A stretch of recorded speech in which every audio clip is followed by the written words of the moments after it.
قصيدة رأفة بقلبي للأستاذ محمود رنجة. لما يتوه التعبير على لساني وتتصارع الحروف في ثنايا كلماتي؟ لما يطبل قلبي وتزمجر زفراتي وتتراقص كل جوارحي في حضرتك؟ لما لا يعانقني الضعف إلا في أنس عينيك، ولا يخبو رشدي إلا بين يديك، وأنا في لقياك ذاهل أمرغ النظرات في ظلي، والعجز يكلل جبهتي بالانهزام.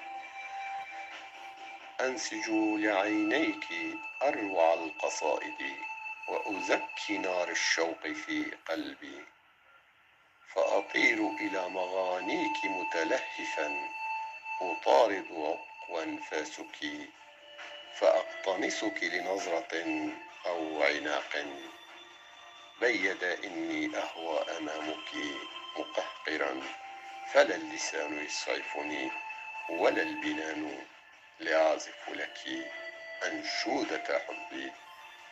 فما سر سطوتك علي يا ملاكا نطقت براءتها بأعاجيب القدرات؟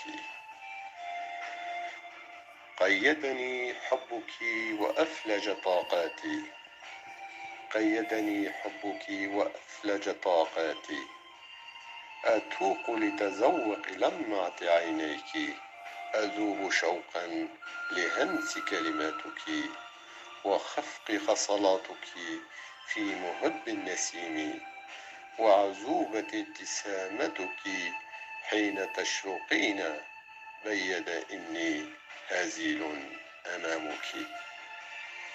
فلا أنعم بما تمطريه من حسن ولا أنت ترأفين بقلبي، فتجودي لي بما أبتغيه.